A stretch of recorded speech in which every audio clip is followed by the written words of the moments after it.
Hello friends, welcome back to my channel. In today's video we're gonna take a look at a very interesting and short interview with Lost Ark's game director. Google translates his name as Geum Kang Seon. I'm sorry if I butchered that. I'm gonna call him Big Boss for the remainder of the video, because he is in fact the big boss of Lost Ark. He's the guy you see in all of the streams, in all of the social media. He talks about the game, and goddamn, if I would have an interview with this guy, I like him so much that his answers, I would tattoo his answers on my chest. They ask him here a lot of questions. We're gonna discuss two of them because they concern the Western audience as well for the future of Lost Ark. One of them regarding the open world PvP that so far did not exist in Lost Ark, and it will be available most likely towards the end of this year in Korea and later for us. And the second question is something related to gear progression. Very interesting things, especially good for the Western audience, in my opinion. They ask him here all sorts of other filler questions. How much do you play Lost Ark? What? Who asks these questions even? Of course he plays Lost Ark. Even if he wouldn't be the game director for Lost Ark, he should still play it. It's a really cool game. But let's focus on what is concerning us. Question number one, I want to know about the future PvP continent that was revealed at Lost Ark On, which is called Rowan. Lost Ark On was a big stream they had. I covered it in several past videos. Obviously didn't cover it well enough, but that was because there was so many pieces of exciting news in that stream that presented their roadmap for Lost Ark 2021 and beyond, that I just completely forgot about this open world thing. So Rowan is a continent in which you were gonna be able to do open world PvP. This is very exciting because Lost Ark has not had so far a true open world PvP setting or scenario. The answer, the game director's answer is Rowan will have its own story and an adventure book page that will be prepared so that you can really feel the fun of the continent. The main purpose of the continent is to have fun in PvP. We are trying to create interesting ideas related to battlefield PvP within Rowan that everyone can enjoy, regardless if you are a hardcore PvP fan or a casual PvP fan, or you're not necessarily an open world PvP fan at all. This is very interesting, and I can actually confirm what he's saying, because Lost Ark since season 2 onwards has tried, on top of the huge and many changes that they've had in the technical side of the game, has also tried to be a lot more all-inclusive to people. These days there is no open world PvP in MMORPGs for a reason.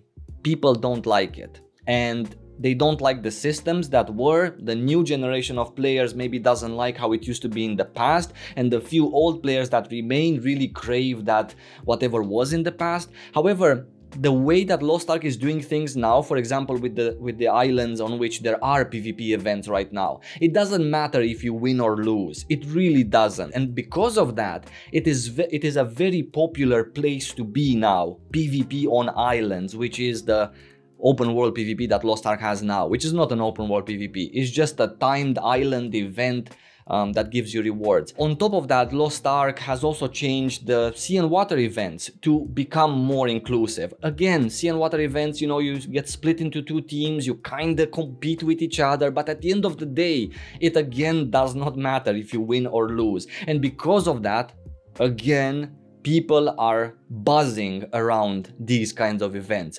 because not everyone likes that hardcore sense of competing and I'm gonna destroy you and take your gear because it drops on the ground. There's actually very few people who like that these days, and I really appreciate the thought that they put into this. Hey, let's just make it fun and all-inclusive, and also attractive somehow for hardcore fans of open world PvP, because they can get maybe some reputation or some ranking or these kinds of things that appeal, but also include everyone else, like with rewards, and that doesn't really matter if you win or lose, you're not gonna get punished. Super, super cool. This was the first thing I wanted to talk about. Kudos to them for including open world PvP in the future, and also for trying to make it as the director said here. I'm curious about the new wizard class. Aren't we all, my boy? If you like a classic wizard with a fantasy worldview, I believe they mean a classic wizard in a fantasy world setting, this is a very fond and familiar class. So a typical mage, kinda, he confirmed it. A very fond and familiar wizard. That to me is a mage with Fireball and Infernos and big casts and ice sheets and big tooltip damage, but slow casts. Question number 2, with thanks to Saint One for clearing this out to me. When the season ends, and this refers to the big season, not the PvP season or some timed season, but the actual patch 2.0. So when we go from 2.0 to 3.0, a lot of systems are changed and jewelry, accessories, equipment become essentially worthless. Do you intend to change this policy for Lost Ark with Season 3? Will equipment of Tier 4 be added as well? And his answer is, when Lost Ark went to Season 2, it was a necessity to adjust how content and player progression worked, which resulted in the change to the value in players' gear and hard work. So many players got screwed over, if you can call it like that. You cannot really, but I'm just saying, people that invested a lot of, let's say, real money and really pushed that upgrade before this 2.0 patch, when everything changed in terms of enchanting and how it works and so on, then many people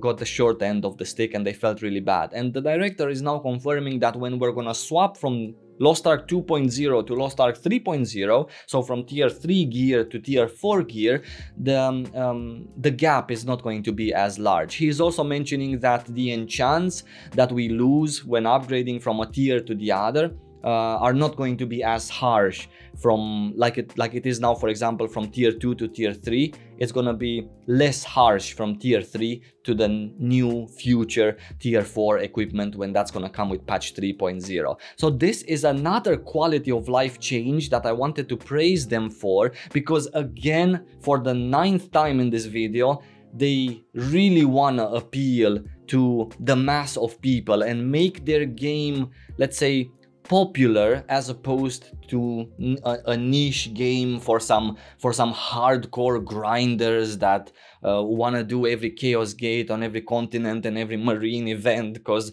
right now it's the time. I have an alarm, and I really hope that all of these content, different kind of contents that they want to add and work towards being all-inclusive, are going to actually strike a good note with the Western audience. I wish you guys lots of love. Thank you so much for watching me, and I'm gonna see you really soon. Take care.